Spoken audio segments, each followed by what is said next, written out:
afternoon. Thank you all who came out on this snowy day. We appreciate it. My name is Kirsten Wellnitz, and I'm the managing librarian at the Auburn Area Branch Library and the Pinconning Branch Library. And on behalf of the Bay County Library System, I'd like to welcome you all to today's Booked for Lunch. Please help yourself to cookies and coffee that are made possible by the Friends of the Library System. And now today, I'm very pleased to introduce Mr. Rick Sigsby, our Booked for Lunch presenter for today. Rick is a retired park ranger, writer, and part-time owner of racehorses. He is a lifelong resident of Michigan, growing up in Midland and currently residing in Coleman. He attended Central Michigan University, where he earned his bachelor's degree, and then went on to receive a master's in education at the University of Michigan. Rick has a weekly newspaper column called Rick Off the Record, and is also a regular contributor to several nationally circulated horse racing magazines. He has authored 5 books and is currently researching his 6th. Today he will be discussing his 5th book, titled Living on the Edge, A History of Auto Racing in Michigan. So please help me in welcoming Mr. Rick Sigsby.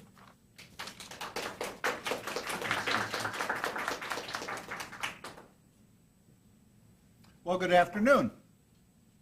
As Kirsten said, this book is my 5th book, Living on the Edge, A History of Auto Racing. Most of my book presentations, I start out with this slide because people like to know a little bit of the background. A lot of people are budding authors. They want to know how you get started, how do you write your books, and so forth. So I try to answer those questions in addition to doing a presentation on the book that I'm talking about. But how many of you have seen Escanaba in the Moonlight? Well, then you know who great-grandfather Sodi is. And one of the things that I learned while writing my newspaper column, which is kind of a feel-good column, interesting places, people, and things that I've run across, is that everyone has a story. Whether it's a newspaper column or it's writing a book and you're writing the story, the key that you have to understand is, it is true that everybody has a story, but what you're responsible for is writing the part that everybody wants to read. Because the reality is, even though everyone has a story, it's not necessarily all that interesting that people really would like to dig in and read about it. So you have to pick and choose the interesting parts that you think that people would like to read about. That was kind of a daunting task here for this one, too. Living on the Edge, A History of Auto Racing. I was very fortunate to interview several Hall of Fame race car drivers for my newspaper column. One of them that I interviewed said, you need to write a book about the history of auto racing in Michigan because there's not a really good book out there about that. And I actually told him, no. Wasn't interested at all. And he said, well, why? And I said, because A History of Auto Racing in Michigan implies this big reference book where you can look and find out how many races Gordon Johncock won or how many races Bob Seneker won and where he raced, who are 2 very famous race car drivers here in Michigan. And he said, no, you need to write the book like you write your newspaper column. And that is an interview-style book. Call the people up, ask them those interesting questions, and find out the inside scoop that you think people would be interested in. So that's really how the book evolved for the most part. Here's something that's kind of interesting. Obviously, whoops. How did you come up with the cover? Well, I ran across this picture, which actually is a picture in the first turn at Michigan International Speedway. And I just kind of love that canyon look. Doesn't it look like you're almost looking right down a canyon? The picture itself is one of the NASCAR races that they had at MIS. But unfortunately, there's a lot more to the history of auto racing than just NASCAR. So I had to work to, so to speak, have the cover evolve. So this is how the cover evolved. I photoshopped out all of those NASCARs, and I put in a little bit of history of Michigan. From the history of Michigan, it went to a drawing, and then I had a very good friend of mine, Lynn Morgan, paint the picture. So that's, in essence, how the cover came about. I call it the Back to the Future cover. The car in the background is Brad Keselowski, who is, I think he's in his mid to late 20s now, but has been a star on the oval circuit in Michigan for many years, a great racer in the Busch Series and now the Sprint Cup Series. This car is the car he raced for Roger Penske, who's also a Michigander, and won the Nationwide Series with that Dodge. The next car is Gordon Johncock's car, his STP car that he won the Indianapolis 500 with. Gordon lives about 40 miles north of here in what I would call the middle of nowhere, because you actually really have to know where you're going to find where he lives, and he loves it that way. He doesn't like drop-in visitors, so to speak, so he doesn't let too many people know exactly where he lives. The third car is number 32, the Marmon Wasp that Ray Haroon, a Michigander, won the very first Indianapolis 500 with. And the front car there is Henry Ford's race car, which he called Sweepstakes, that he won a race in 1901 with, and we'll talk about that. But my contribution, other than stealing the picture from MIS with, actually I didn't steal it, I had their permission, but using the picture from MIS, if you'll notice in my Back to the Future picture here, it goes from pavement to bricks to dirt.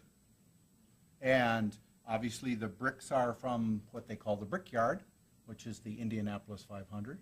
And again, we'll talk about that in a little bit. This is the back cover. And this truly is what I came up with in terms of the title of the book, Living on the Edge. No doubt you can look and realize that those two guys obviously were living on the edge. The picture here is 1967 at Daytona. Johnny Roberts, who just passed away here a few months ago, but lived in Breckenridge. And if you look real close, you can see at that time they had not invented the netting that they now use to prevent drivers from having their arms or their head come out of the car itself. I believe the last time I saw it on YouTube, I counted it was 7.5 flips. This was before ESPN, so I can tell you it made the 6:30 news. It was quite a spectacular crash. About a week later, they kind of gingerly poured him into his pickup truck and he drove himself back to Michigan. Kind of spectacular. The other picture is a picture of Gordon Johncock's cousin, Nolan Johncock. That's at Oswego, New York, in a super modified. And the people that were there and witnessed it said he cleared the sign and walked away. So again, two good examples of living on the edge. Henry Ford was quoted as saying auto racing began 5 minutes after the second car was built, which I think was very appropriate. Again, this is a picture of Henry Ford racing in 1901 in his sweepstakes. The car on the inside is Alexander Winton. He was the world record holder at that time with his race car. They had a special exhibition race that Henry entered. It was interesting. Several of the exhibition races, one exhibition race was just with steam cars. Another exhibition race was just with electric cars. It was kind of an afternoon spectacular event. Grosse Pointe at that time was kind of far out. It took quite a bit of time for people to get out there. So it turned into an all-day event.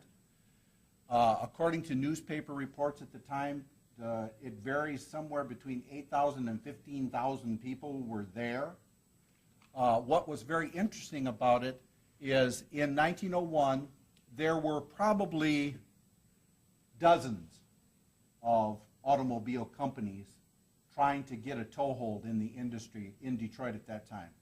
There were also dozens of newspapers in Detroit at that time. Not one of them had a reporter that covered the automobile industry.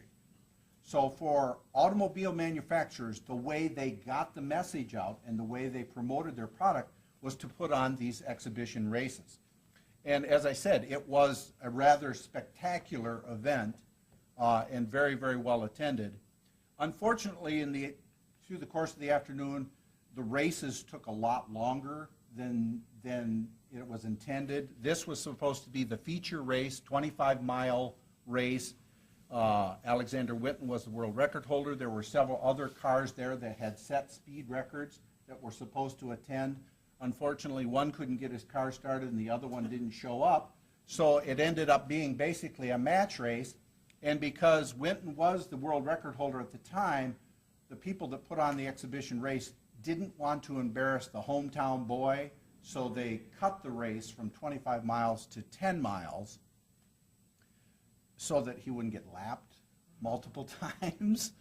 And as it turned out, after 3 laps, he was about a quarter of a mile behind. And then, for whatever reason, Whitten's car started losing power. And by the 7th lap, Sweepstakes swept past the world record holder, and he went on to win. And really, that was kind of the toehold that Henry Ford got to start his automobile company. He had already failed one time with what they called the quadricycle, which really was a motorized, 2 motorized bicycles kind of put together. He started, after this race, he started what they called the Henry Ford Company. He was a brilliant manufacturing mind and not a good businessman. And eventually the investors took over the company.